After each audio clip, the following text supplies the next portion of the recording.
Okay, this is lecture 10, and goes along with chapter 24 in your textbook. And in this lecture, we'll be talking about facility procedures, policies, and also the legal issues associated with having control over a strength and conditioning facility. So first off, let's get some key terms written down. Number one is policies. Policies are a faculty's rules and regulations. They should reflect the goals and objectives of the program. Okay.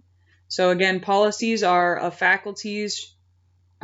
facility's rules and regulations. They should reflect on the goals and objectives of the program. And procedures are going to allow us to describe how the policies are met or carried out. So again, procedures describe how policies are met or carried out.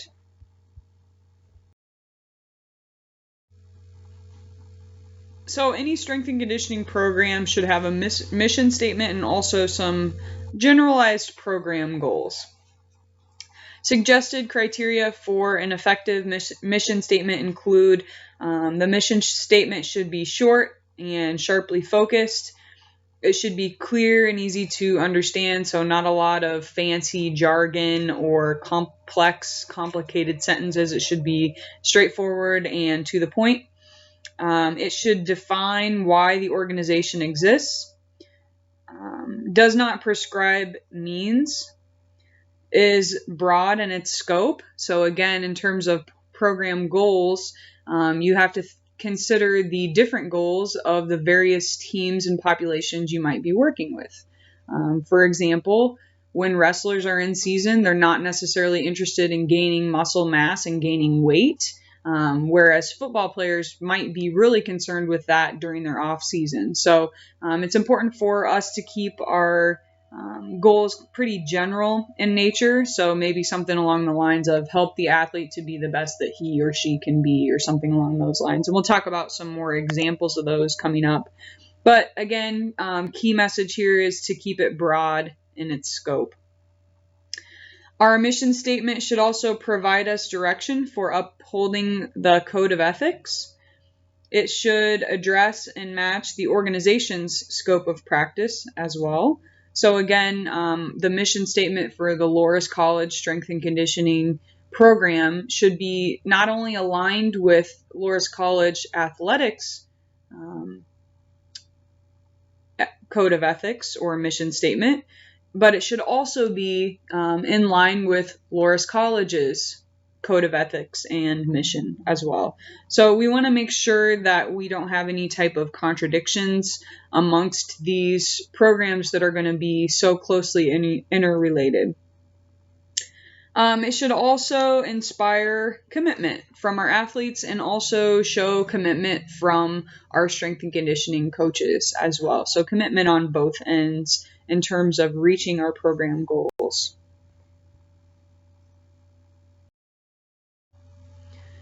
So I pulled a few different examples of mission statements from strength and conditioning programs. I just chose 3 pretty randomly, one being Central College, one being Notre Dame, significantly larger institution, just to kind of compare and contrast some examples of mission statements. I couldn't find on our website a mission statement for Loras College, but I did find Central College's mission statement, which we would think would probably be pretty similar to ours in terms of demographics and goals in terms of the student population.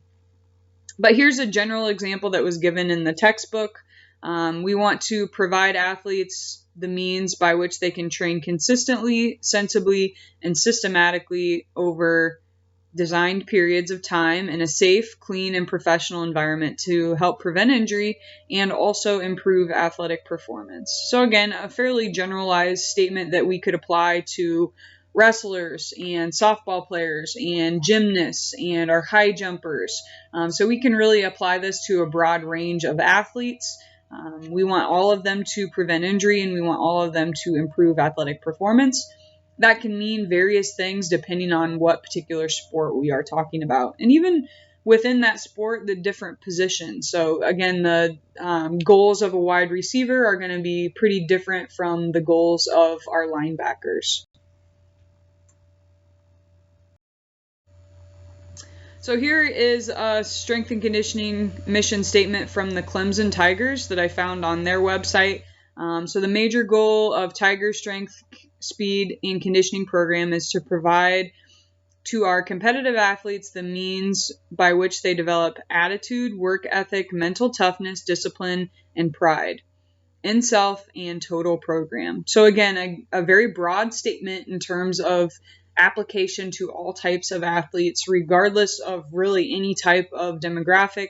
Again, Clemson Tigers is working with a pretty specific group of athletes, but this could certainly be applied to high school, college, Division I, Division III, older athletes as well.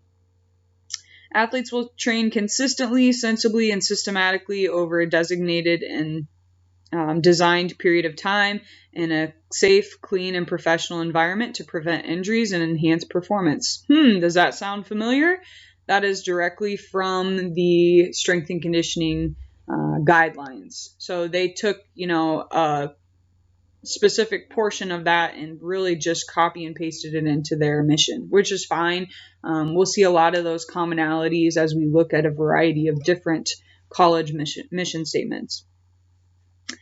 We believe strength, speed, and conditioning.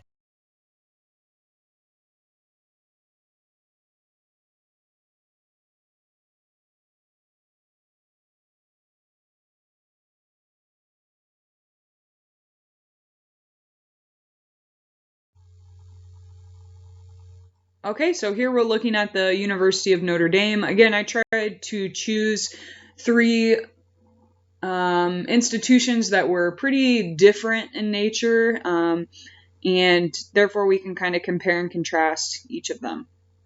So, mission statement of Notre Dame Strength and Conditioning is to provide a well-designed collaborative training program based on sound physiological principles, sports-specific focus, experimentally proven methods, safe and productive physical training by means of a periodic plan will be our primary emphasis while maximizing the genetic potential of the student-athlete population.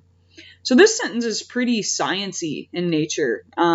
Also really like a long sentence as well. Sport-specific focus, experimentally proven methods, safe and productive physical training by means of a periodic plan will be our primary emphasis while maximizing the genetic potential of student-athlete population. So that's pretty, I think that's a little bit wordy in my opinion, but pretty sciencey. So this tells us that they're probably doing some type of strength and conditioning research on their campus as well. And maybe that's implemented and kind of merged with their strength and conditioning program. Honestly, I don't really know if that's true or not, but I would assume that they're doing some type of scientific research with strength and conditioning at this institution. Our goal is to provide the student athlete with the best hands-on strength and conditioning program in the country. In all our endeavors, we are committed to the principles of ethical conduct, integrity, and excellence. So, I guess one major difference with this mission statement in comparison to Clemson's was we really take the emphasis off of injury prevention and really, emphasize that we are using scientific methods in order to develop appropriate strength and conditioning programs here at Notre Dame. And lastly, Central College. I chose this, again, very close to home for us. This is a college that's in our conference. Like I said, I couldn't find, something for Loras College or on a lot of the other Iowa Conference strength and conditioning pages. I couldn't really find a mission, but this was what Central had. Theirs was probably the best descriptive listed on any of the Iowa Conference college websites. So under the direction of Central's full-time strength and conditioning coordinator, Kyle Johnson, and assistant Charles Friday, The Central College Strength and Conditioning Program supports the missions of both athletics department and the college. So again, we talked about, we need to have our mission in line with, the other organizations within the institution. We don't want to have any type of overlap that contradicts, some other portion of the college's mission. So it's certainly very important as a strength and conditioning program to make sure we're in line with both athletics and the college mission statement. In addition, Central Strength and Conditioning is committed to helping student athletes maximize their athletic potential while decreasing the chance for injury. Again, sounds pretty familiar, kind of a snippet of information taken directly from NSCA's policies and procedures handbook. Central's, again, pretty short in terms of really giving us any information about their actual mission. So it's really just one sentence. Central's Strength and Conditioning is committed to helping student athletes maximize their athletic potential while decreasing the chance for injury.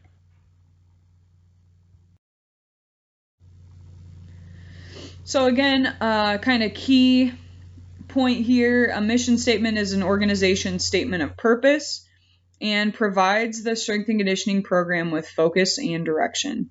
So knowing that my primary goal, according to NSCA, should be prevention of injury and also improvement of athletic performance, we should be able to tailor plans for individual athletes and also for the variety of sports that we are working with in order to accomplish those based on what we know about each of those given sports. So again, you have to think about the demands of the sport. What are the common injuries that we would see with tennis, for example? Maybe it's some sort of overuse issue with the shoulder. So as part of my strength and conditioning program, I want to do some prehab exercises to make sure I'm focused on range of motion and also the development of muscular strength and muscular endurance in those particular areas as a way to hopefully prevent any injuries in that particular area. Secondly, if my goal is to improve performance, something that's certainly important in tennis would be speed and agility. So, maybe I want to spend a lot of time emphasizing speed and quick change of motion during these workouts as a way for us to improve in these particular areas. So what are some samples of program objectives? Again, these are directly from NSCA's handbook. This is what you will essentially be tested on in the CSCS exam. I know it's a little bit bland, but this stuff is pretty much directly from the textbook. So some samples include design, administer strength, flexibility, aerobic, plyometric, and other training programs that reduce the likelihood of injuries and improve athletic performance. So again, I hope you're seeing a theme here that really our two goals should definitely be improvement of athletic performance. We've seen that in all of the sample missions. And also reduction of the likelihood of injuries. So we want to do some prehab types of things in hopes of decreasing our chances of getting injured. A second sample, develop training programs based on biomechanical and physiological differences among individual athletes. Take into consideration their ages, sex, training status, physical limitations, and injury status as well. So again, it's important for us to not only look at each sport as a separate entity, but also important for us to look at each athlete as a separate entity as well. So we need to consider, what is this athlete's strengths, weaknesses? What do they need to be working on to improve? What injuries are they at a high risk for, possibly based on their range of motion or their technique or the amount of repetitions they're completing, this particular stroke in swimming or something along those lines. So, not only do we want to be specific to a team, but probably even better would be to look at each athlete individually. Again, the trick with this, developing training programs for each individual athlete, Okay, well, we have hundreds of athletes on campus and essentially 2 strength and conditioning coaches. It's really not feasible here at Loras College. And again, it probably is more feasible and much more realistic at a larger institution like Division One. Schools would probably be more likely to use this model, but here at Loras College, it would be very difficult for our strength and conditioning coaches to be able to create an individual workout for every single athlete that we have, because we have so many athletes and really not a lot of strength and conditioning specialists. Okay, a couple other samples here. Recognize acute and chronic physiological responses and adaptations and their implications for the design of sports-specific training programs. So again, looking at the demands of a given sport from a physiological standpoint will help us to know how we can adapt that particular component more effectively and therefore improve performance. We should educate athletes on the importance of good nutrition and sleep and their role in health and performance.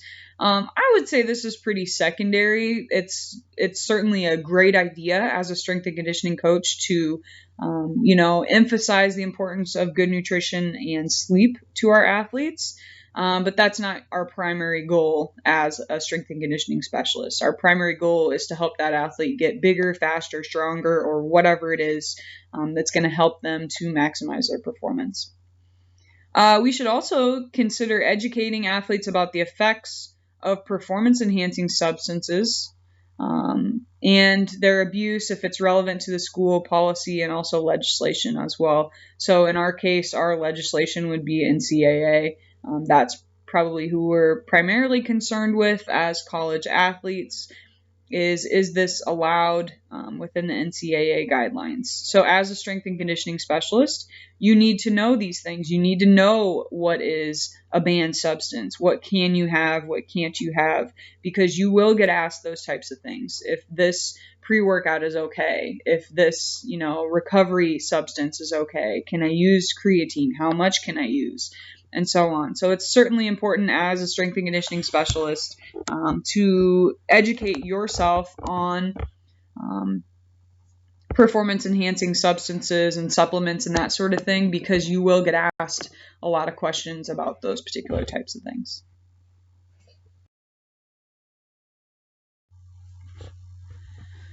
So, in terms of the strength and conditioning performance team, job responsibilities can vary according to the institution. Responsibilities of the director of strength and conditioning or the head strength and conditioning coach would be development or design of overall strength and conditioning program. The facility, so you're in charge of the facility. You're in charge of the equipment. You are in charge of the staff that you're going to employ, whether they're sitting at the front desk or they're cleaning or whatever they're doing within the facility, any staff members. And also administrative tasks such as preparing a budget, purchasing equipment, preparing proposals, and working with administration and media as well. Again, media, not a huge thing at a Division III school, but at a larger Division I institution, a strength and conditioning coach might have some media work to do, of course, at the professional level as well. But these are kind of the overall tasks that would be given to a head strength and conditioning coach usually. And again, it can vary greatly from place to place. So requirements for each member of our strength and conditioning staff. We want to have a professional certification. Of course, we recommend that you get the NSCA CSCS, which is the Certified Strength and Conditioning Specialist. And this, again, is like the gold standard for the world of strength and conditioning. This class is prepping you to take that exam and successfully pass that exam. So we want to not only pass this exam, we also want to maintain our certification throughout our careers as well. So that will include, continuing education, going to some conferences possibly as well, making sure you stay up to date with your continuing ed credits. Also, maintenance of certification in first aid, CPR, and AED as well. We want to review the emergency response procedures. So each staff member should know what these procedures are and know what to do in the case of an emergency. So we should have knowledge and understanding of the following things. Program policies and procedures. So we should have some sort of handbook for them to be aware of what's our mission, what are our policies, like what do we do if this happens, and so on and so forth. What are your duties? All of that should be written in some sort of handbook. Governing body rules and regulations. So again, when we're talking about governing body, we're talking about what are the rules of Loras College? What are the rules of Loras College athletics? And then most specifically, what are the rules of Loras College strength and conditioning program? Okay. Knowledge and understanding of cleaning and maintenance issues and needs. So how often do we need to have things cleaned? Who do we call if one of the cable machines is broken? Who do we call if a treadmill is broken? How do we calibrate different pieces of machinery and that sort of stuff? And lastly, here on this slide, we need to understand the program philosophy and instructional methods. So what is the goal of this program? Probably our primary goals are to enhance athletic performance and also prevent injuries. So we need to be aware of that. And if it's, if we want to focus on individualized plans for each athlete, then, we need to make sure we're giving each athlete an individualized amount of attention. And then also instruction methods, and that's something that we will continue to work on in this class is, okay, how do I help you to complete this exercise appropriately? What are some cues I can give you to teach you how to do a snatch, how to do a clean, and so on? And again, we'll continue to work on that throughout the rest of this semester in this class. Okay, some of the common legal terminology. Again, a lot of these will be on the exam. And again, if you do get into a role where you are in charge of, a strength and conditioning or even a gym setting, these are things that you need to know. So hopefully you'll have this information as a reference. I know it's not super exciting, but you'll have this information as a reference as you move forward in your strength and conditioning life. So you'll have this information to look back on if you need to develop an informed consent. You need to understand policies and procedures and that sort of stuff.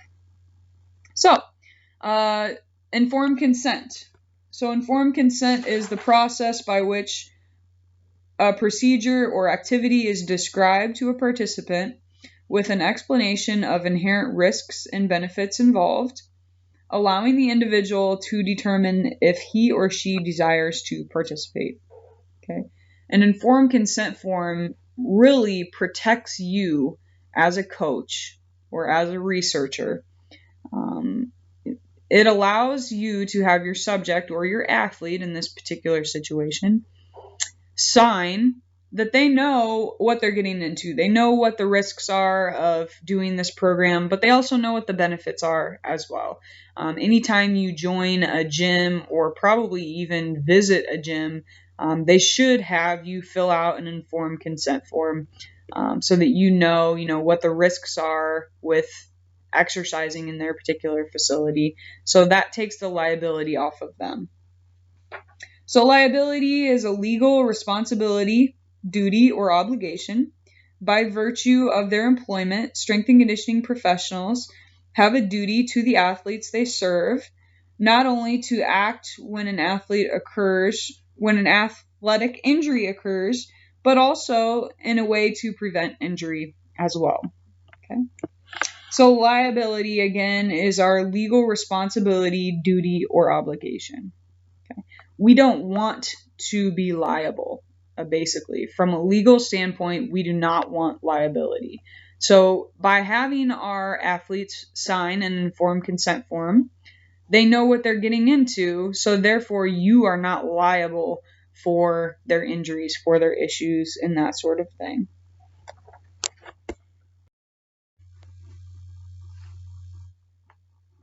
Okay. Some other terms for us. Standard of care is what a reasonable and prudent person would do under similar circumstances. So if you're in the workout facility and somebody falls off the back of the treadmill and smokes their head and passes out, a normal standard of care, what a reasonable person would do would be to go over and help that individual. Okay. What you do to help that individual will probably vary depending on who you are and how experienced you are with dealing with emergencies, but a standard of care would be to offer some sort of help to that person in need. Negligence is failure to act as a reasonable and prudent person, how they would act under similar situations. So again, with our example of the treadmill, if someone flies off the back of the treadmill, smokes their head as they go down, the standard of care would be to go help that person. It's negligence if you fail to go help that person. So you see them fall off the treadmill and smack their head and they're laying on the ground, but you're in the middle of your bench press set, so you're not going to go help them. That's negligence. Okay. Assumption of risk is knowing that an inherent risk exists with participation in an activity and voluntarily deciding to participate anyway.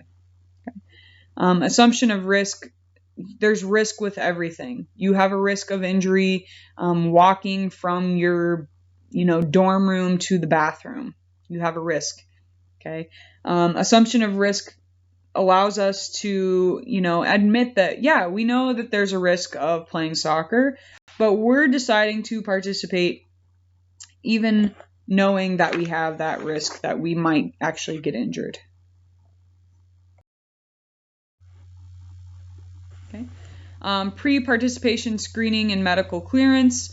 Loras College recommends this, so you have to get a physical before you can participate in sports here at Loras.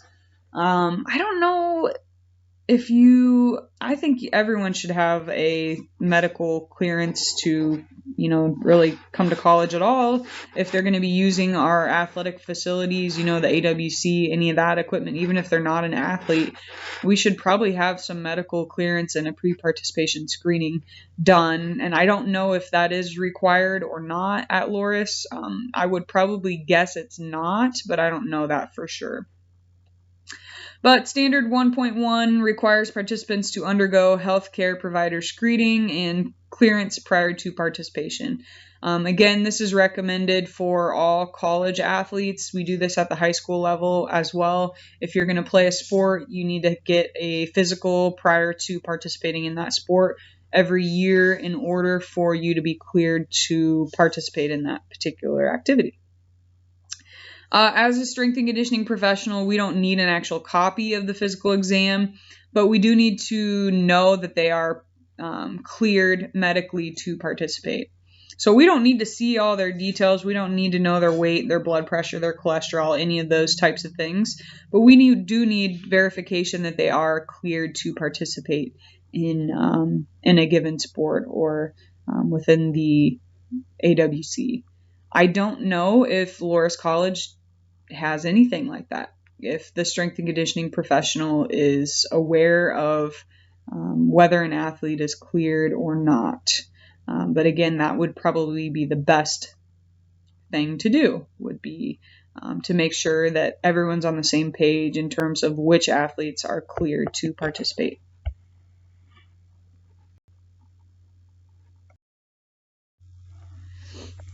Okay.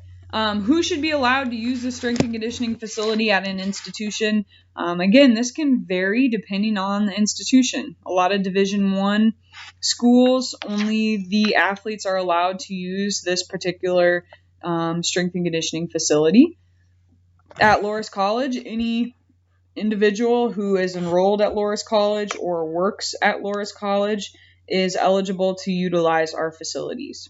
Okay, the reason Division I is a little bit different is they have the same type of facilities available for non-athletes.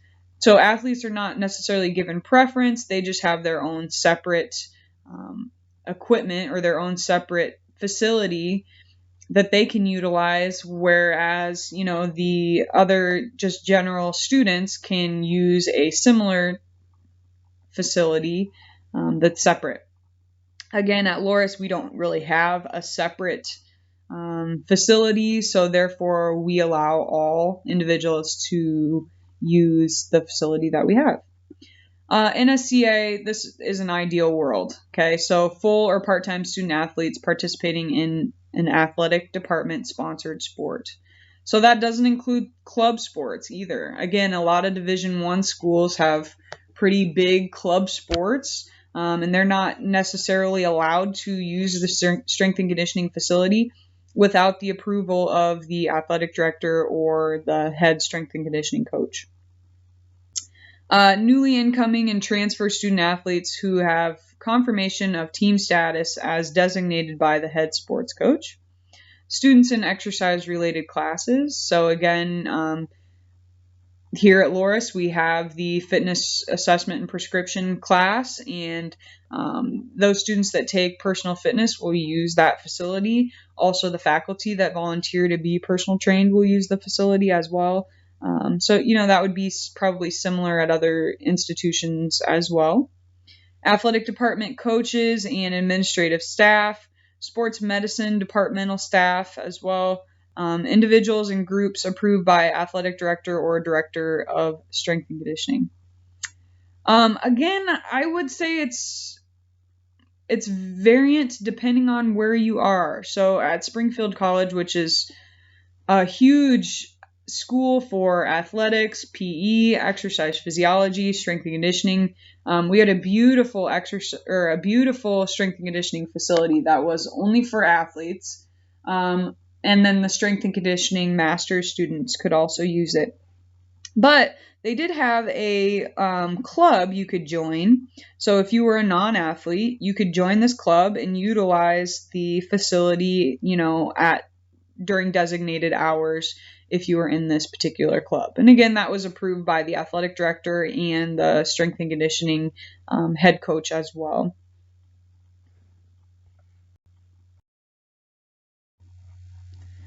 Some legal and ethical issues. So all participants must sign a liability waiver, which should be modified as needed to comply with local and national laws. So again, we want to take the liability off of ourselves as the administrator or strength and conditioning coach providing this service or facility to be used. And we want to put that liability onto the athlete or onto the participant that's utilizing the facility. If they get injured, it's on them, not on us.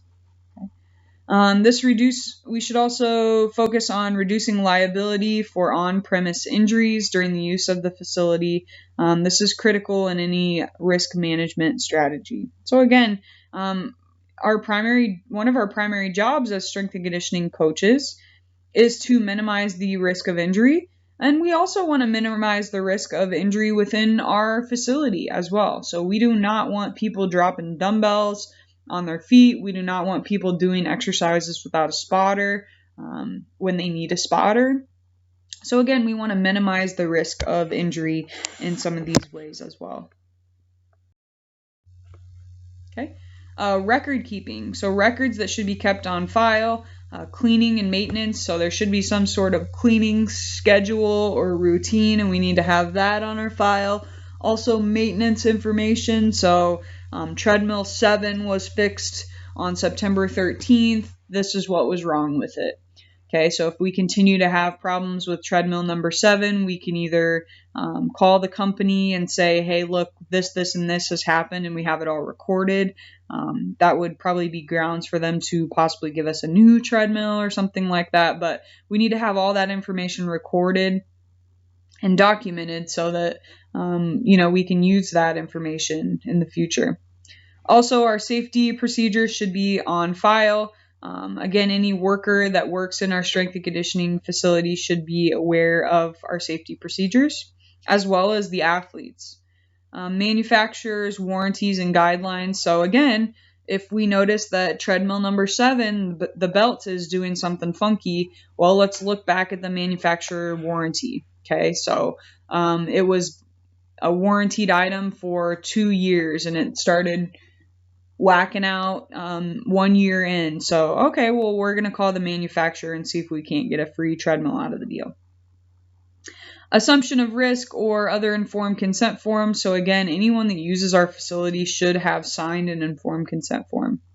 Medical waivers and clearance forms. Again, we don't need the actual medical waiver information, but we do need to know if they are cleared or not. So we should have some sort of documentation associated with that.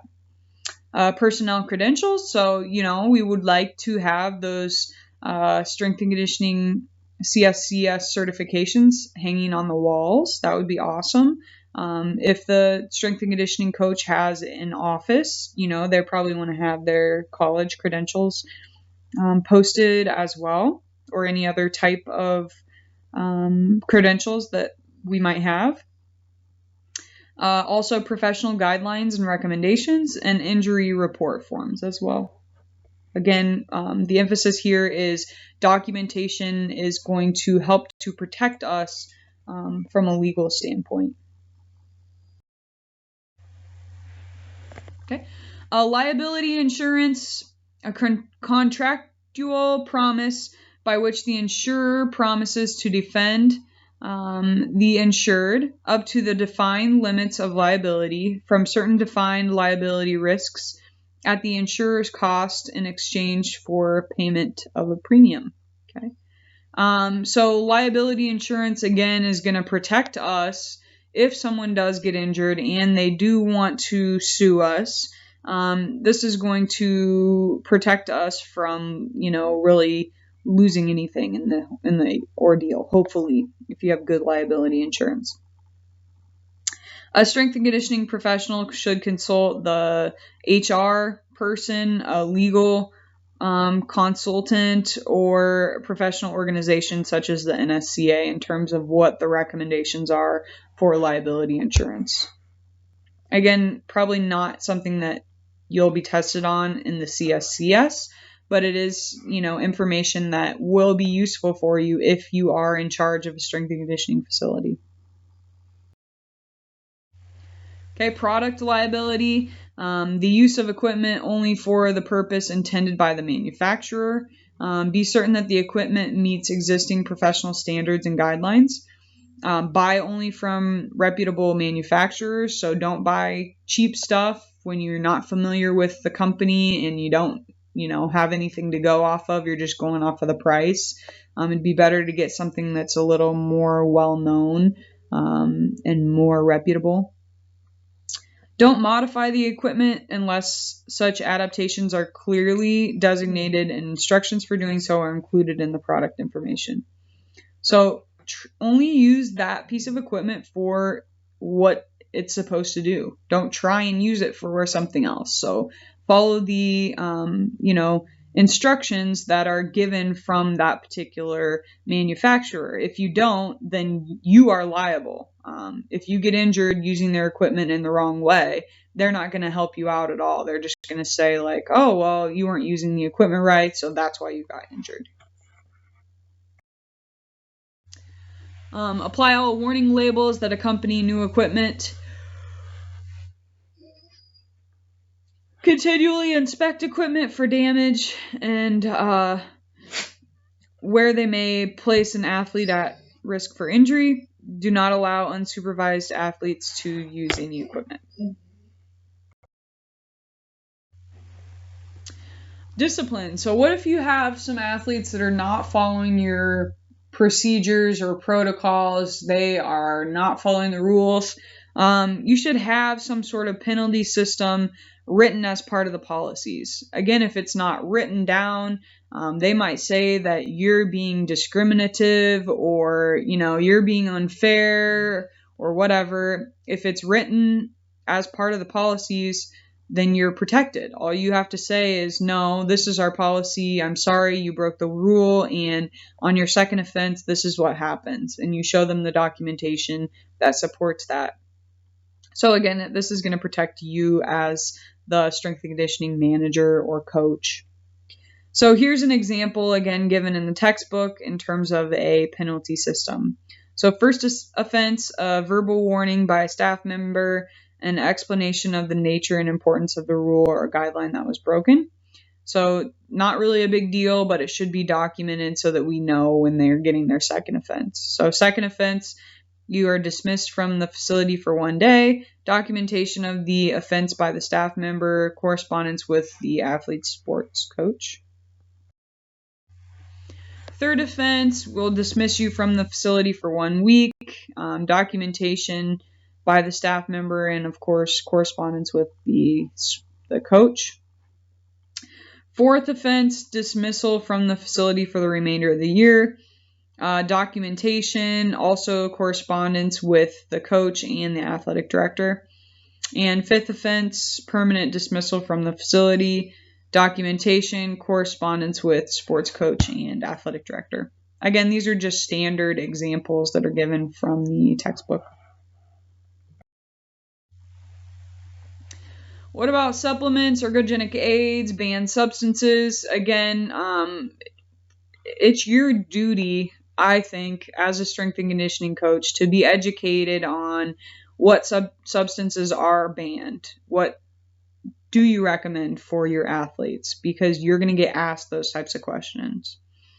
So strength and conditioning professionals must not prescribe, recommend, or provide drugs, controlled substances, or supplements that are illegal, prohibited, or harmful to participants for any purpose, including enhancing athletic performance, conditioning, or physique. Okay, we can't give them any type of drug or ergogenic aid or substance. We cannot prescribe this. We are not nutritionists. We are not dietitians. We don't have the power or authority to be prescribing some particular supplement to a given athlete. That doesn't mean you can't educate them with the facts, but we can't technically prescribe them with a given ergogenic aid or so on.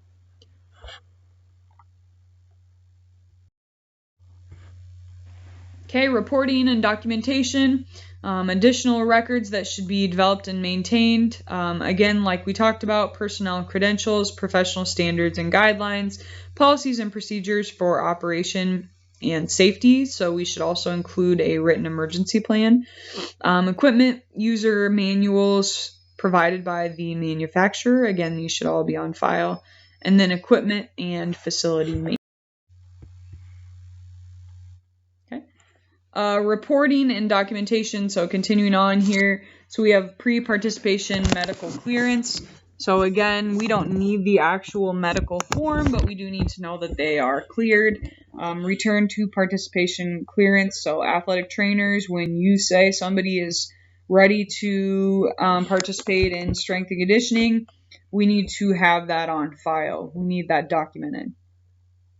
Protective legal documents such as informed consent waivers, personal contracts, those types of things.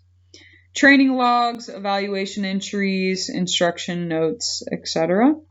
And participants should complete and sign such legal documents, such as an annual orientation meeting. Again, I don't think you need an annual one, but maybe as freshmen, this would be awesome if all of our athletes had to go through some sort of orientation of the weight room, and so that they know the policies and procedures. That would definitely be ideal. I don't know if any facilities actually do this.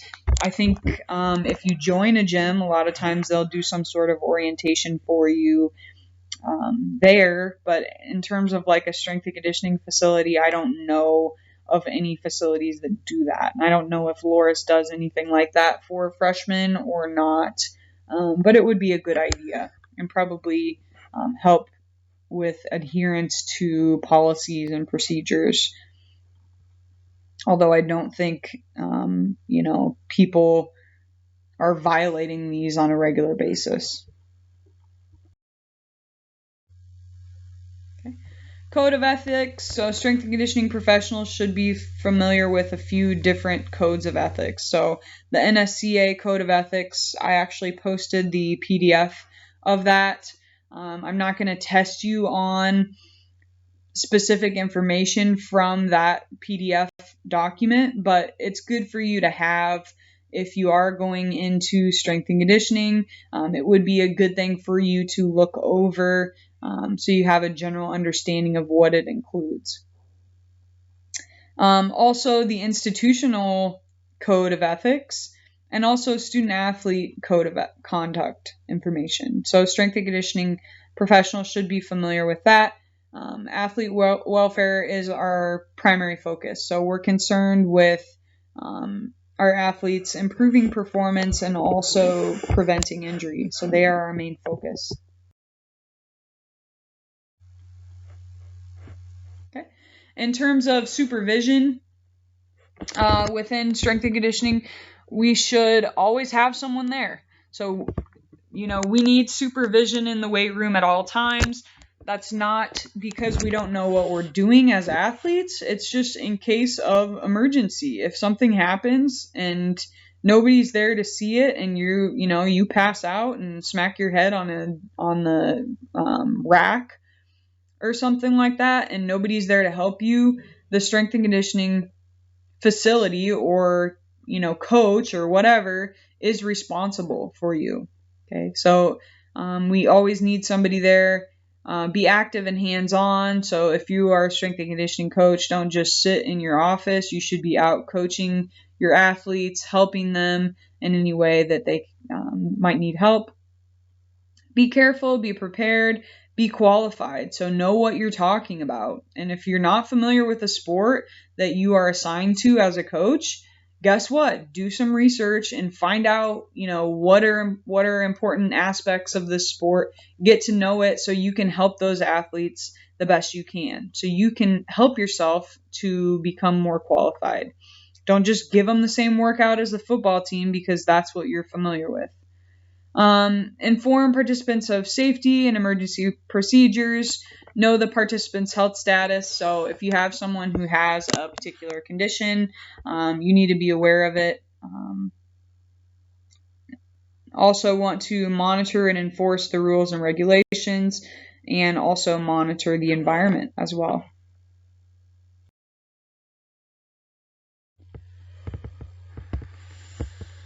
So what are our goals of our policies and procedures? A couple things, really. While the risk of injury cannot totally be eliminated, we can effectively decrease or manage the risk of injury through our strength and conditioning professional. Also, these policies and procedures are going to protect us from lawsuits, suing, issues that, maybe an athlete or a client thinks you're discriminating against them if they broke a rule or whatever. If we have policies in place, it's easy for us to follow those. So it's going to protect our athletes. It's also going to protect us in the legal standpoint. Okay.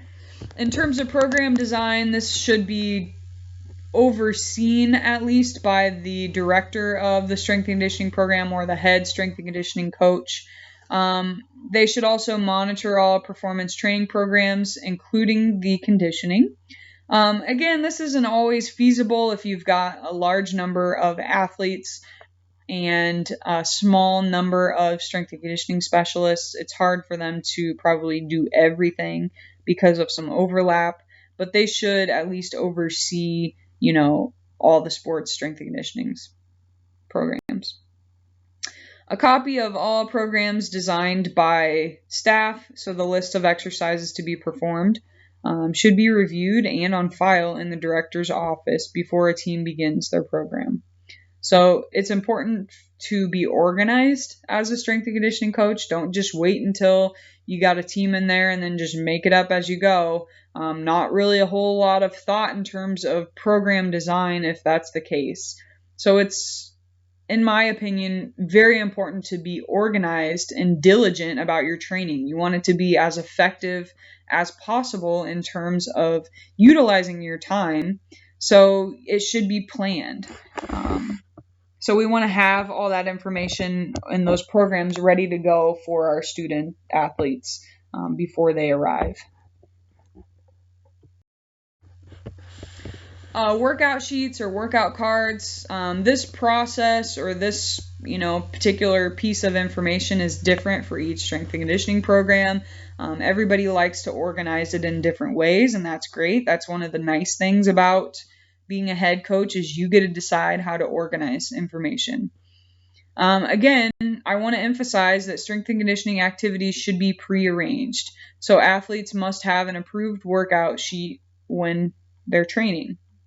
We need to have this information planned. It is very ineffective, and I will preach this if you have me in fitness assessment and prescription as well next semester. It's so important to have a plan. If you're not planning this information out ahead of time, how can you be diligent and purposeful about your workouts and what you're trying to achieve? So it's extremely important, in my opinion, to be organized and have a plan when heading into a season and into a given workout as well. I just found some different examples of organization within the examples of possible cards that you could use in the weight room. Again, I just kind of chose two that I thought were a little bit different. So again, this has your resistance listed for you there. It's got the sets and reps. Here, hang on. So we've got our resistance, how much weight are we lifting in each of these particular things. The task would include the number of sets and also the number of reps. So they're doing 11 reps, 3 sets with that.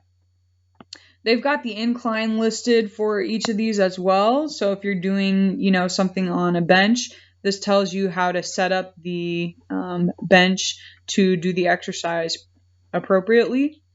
Okay. And then it tells you what you need in that particular thing. So you need a cable for the side squat or whatever. Okay. Also, it's probably within an Excel sheet. You've got your body weight, and so therefore the resistance is probably calculated off of your body weight, I'm guessing, in this particular example.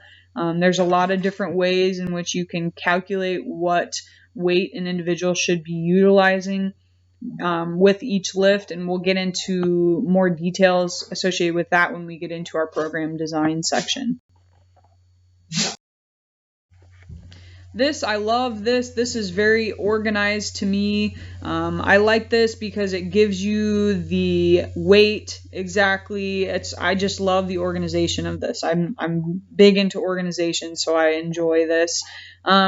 So we've got up here at the top, you've got your name of your player, what their weight is, 1 rep max. We could enter that in and utilize that to calculate some of these other pieces of information. And there's a way to set that up in Excel so that all you have to do is enter in their 1 rep max and everything else will kick into place. So this is awesome. So we can see where they're starting. So Johnny started his bench at 140. Now he can lift 200 pounds. And you can probably, imagine that we've modified the bench press throughout his workouts based on this improvement of his bench. So again, here you got Monday, we're doing bench, squat, and some sort of push. Tuesday, we've got a heavy squat, we've got a push and a clean. Wednesday, you've got push, clean, bench, etc., etc. So, and then also down here at the bottom, we've got some supplemental things. And maybe, this is something that we're giving to all football players, and maybe different football players want to work on dumbbell flies. Maybe a different position needs to focus more on lat pull down and so on and so forth. So again, this is a pretty open plan, but I love the organization. I love having numbers in there for our athletes so they know exactly what to shoot for. So in terms of facility administration, a list of rules and policies should be posted in the training area where it can easily be seen. So we need our athletes to know what the policies and procedures are. Okay. So if it's wipe down your equipment after you're done, we want to post that. If it's make sure you take the weights off of your rack and put the weights back in the appropriate place, a lot of those things should probably be posted so that our athletes know that's how we do things in this facility. Okay. Emergency planning and response. Components of an emergency action plan. We need to have names and telephone numbers of primary and secondary and tertiary individuals to contact. Kato, get out of there. Specific address of the strength and conditioning facility. In case there is an emergency, we need to be able to tell the emergency people how to get there. Also, location of the telephones. We need to know where the nearest exits are. Designated personnel qualified to care for injuries. Ambulance access. So where can the ambulance pull up? Where's the most effective place for you to tell them to go? So we need to know all that stuff if you're working in the strength and conditioning facility. Location of emergency supplies and first aid kit. So again, if it's just something where they need a Band-Aid, you should know where those are. Also, plan of action in case of fire, tornado, life-threatening injury, crime, terrorism, etc. Strength and conditioning practitioner should acquire and maintain emergency first response certification. So again, as we said, that's the dog whining in the background because he wants me to play with his BALL, and I'm not. And he keeps dropping it on my computer. Sorry, anyway, so strength and conditioning person needs to have first aid, CPR, AED, need to keep those up to date. So in terms of emergency planning, communication, so we need a direct line of communication and also a backup plan. Equipment should be readily available in an emergency situation. So again, where is the AED and is it readily available? Also roles within the emergency team, so provide immediate care of the athletes as time is the most critical factor in emergency situations. And emergency equipment retrieval. So users of the facility should be aware of the types and locations of emergency equipment before their participation. So if someone does go down and you do need an AED, you're the first one there and you can tell, someone else who's working out, hey, go grab the AED, this is where it is. Okay, activation of the emergency medical system. Establish a method or direct line of communication in cases in which emergency transportation is not already on site. So I don't know what the procedures are at Loras College because I don't work in the AWC and I'm not familiar with their procedures, but I know at Springfield College where I was in grad school, our procedures were we called security first. Security would park their car, campus security would park their car outside of our building with their lights flashing. So that way the ambulance would know where to go. So it's important to know, what is the procedure essentially. So the individual making the call should be familiarized with the facility location during an orientation meeting. Okay. Here's NSCA's example of emergency procedures. What can you do in each situation? So in the red there are life-threatening situations. Blue, environmental situations, maybe a fire, a tornado, something like that. And then in the black, there are non-life-threatening situations. So maybe they just cut their hand open or something. So it's not a life-threatening situation. I know it's a little bit blurry here. I kind of copy and pasted this from the NSCA handbook, which again, I posted that online for you to kind of review as well. So make sure you take a look at those. These are just examples, but again, this is what NSCA recommends for emergency procedures. And so if you are in charge of a strength and conditioning facility, these are the appropriate procedures that you should put in place.